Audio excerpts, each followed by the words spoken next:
Bismillahirrahmanirrahim. Assalamualaikum warahmatullahi wabarakatuh. Perkenalkan, nama saya Khalifos Nanaim. Saya dari mahasiswa IAIN Salatiga, NIM 230-2019-0042, kelas PBAB. Di sini saya akan mempresentasikan tugas UTS micro teaching saya yang diampu oleh Bapak Dosen Muhammad Farid Abdullah SPDI M.Hum yang bertemakan model-model perencanaan pembelajaran. Langsung saja ke pembahasan. Yang pertama yaitu pengertian model pembelajaran. Secara umum, istilah model diartikan sebagai kerangka konseptual yang digunakan sebagai pedoman atau acuan dalam melakukan suatu kegiatan. Dalam pengertian lain, model juga diartikan sebagai barang atau benda tiruan dari benda sesungguhnya. Misalnya globe merupakan bentuk dari bumi. Selanjutnya, istilah model digunakan untuk menunjukkan pengertian pertama sebagai kerangka proses pemikiran. Model pembelajaran adalah kerangka konseptual yang melukiskan prosedur yang sistematis dalam mengorganisasikan pengalaman belajar untuk mencapai tujuan belajar tertentu dan berfungsi sebagai pedoman bagi para perancang pembelajaran dan para pengajar dalam merencanakan aktivitas belajar mengajar. Jadi bisa disimpulkan bahwa model pembelajaran merupakan bentuk pembelajaran yang tergambar dari awal sampai akhir yang disajikan secara khas oleh guru. Dengan kata lain, model pembelajaran merupakan bungkus atau bingkai dari penerapan suatu pendekatan, metode, dan teknik pembelajaran. Ada beberapa model perencanaan pembelajaran, yaitu yang pertama, model ASUR.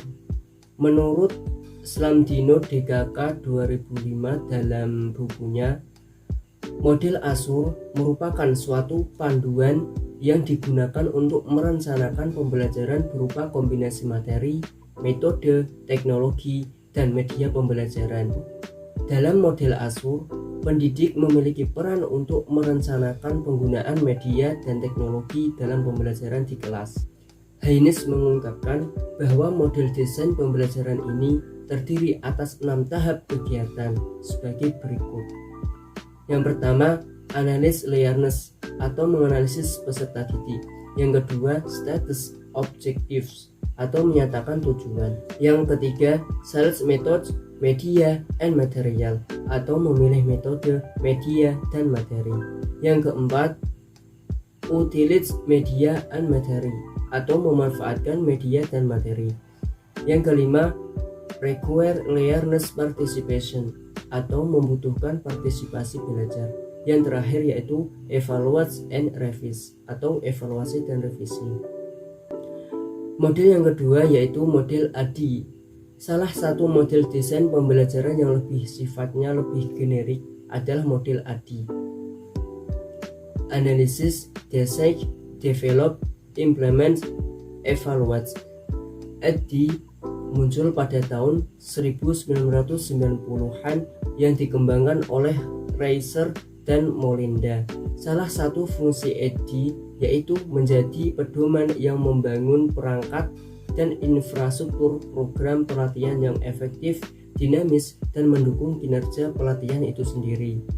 Model ini menggunakan 5 tahap pengembangan, yakni 1. Analisis atau analisa, 2. Desain atau desain, yang ketiga development atau pengembangan, yang keempat implementation atau penerapan, yang kelima evaluation atau evaluasi. Model yang ketiga yaitu model CAM. Model desain sistem instruksional yang dikembangkan oleh CAM merupakan model yang membentuk siklus. Menurut CAM, pengembangan desain sistem pembelajaran terdiri atas komponen-komponen yang dikembangkan sesuai dengan kebutuhan, tujuan, dan berbagai kendala yang timbul. Model sistem instruksional yang dikembangkan CAM ini tidak ditentukan dari komponen mana seharusnya guru memulai proses pengembangan. Mengembangkan sistem instruksional menurut CAM dari mana saja bisa, asal saja urutan komponen tidak berubah dan setiap komponen itu memerlukan revisi untuk mencapai hasil yang maksimal. Oleh karena itu, model CAM dilihat dari kerangka sistem merupakan model yang sangat luas. Komponen-komponen dalam suatu desain instruksional menurut CAM adalah 1. Tahap yang dicapai, aktivitas belajar, evaluasi belajar, analisis tes mata pelajaran, sumber belajar, tes awal, tujuan khusus belajar, layanan pendukung, dan karakteristik belajar. Kesembilan komponen itu merupakan suatu siklus yang terus-menerus direvisi setelah dievaluasi, baik evaluasi sumatif maupun formatif, dan diarahkan untuk menentukan kebutuhan siswa, tujuan yang ingin dicapai, prioritas, dan berbagai kendala yang muncul. Model yang keempat yaitu model Banati. Model desain sistem pembelajaran dari Banati berbeda dengan model CAM. Model ini memandang bahwa penyusunan sistem instruksional dilakukan melalui tahap-tahapan yang jelas. Terdapat 6 tahap dalam mendesain suatu program pembelajaran, yakni 1. Menganalisis dan merumuskan tujuan. 2. Merumuskan kriteria tes yang sesuai dengan tujuan yang hendak dicapai. 3. Menganalisis dan merumuskan kegiatan belajar. 4. Merancang sistem. 5. Mengimplementasikan dan melakukan kontrol kualitas sistem. Yang terakhir, mengadakan perbaikan dan perubahan berdasarkan hasil evaluasi. Manakala kita lihat langkah 1-4 merupakan tahapan dalam rangka proses rancangan. Sedangkan tahap 5 dan 6 adalah tahap pelaksanaan dari perencanaan yang sudah dirumuskan. Yang kelima yaitu model Think and Carry. Seperti desain model Banati, dalam mendesain pembelajaran model Think and Carry harus dimulai dengan mengidentifikasi tujuan pembelajaran umum.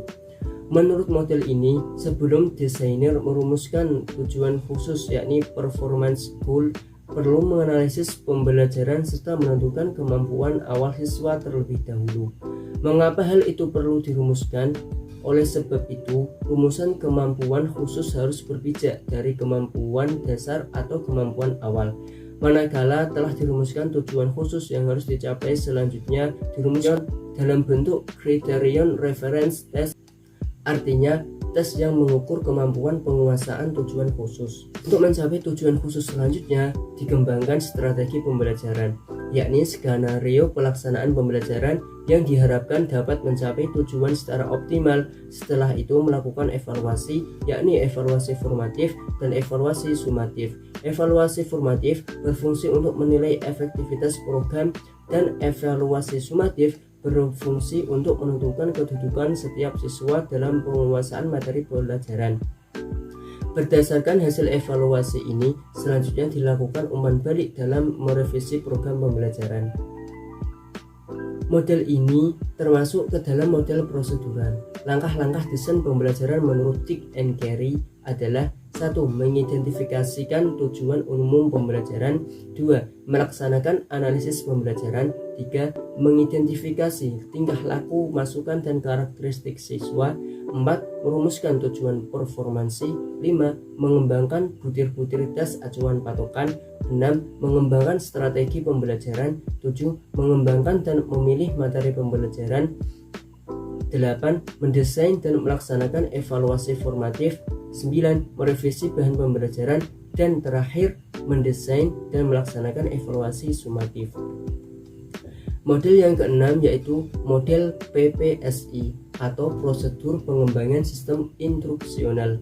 Model PPSI adalah model yang dikembangkan di Indonesia untuk mendukung pelaksanaan kurikulum 1975.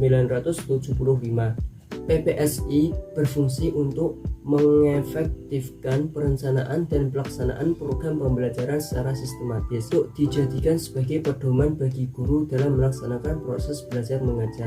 PPSI terdiri dari 5 tahap, yakni 1. Merumuskan tujuan. 2. Mengembangkan alat evaluasi. 3. Mengembangkan kegiatan belajar mengajar. 4. Mengembangkan program kegiatan belajar. Dan yang kelima, pelaksanaan program.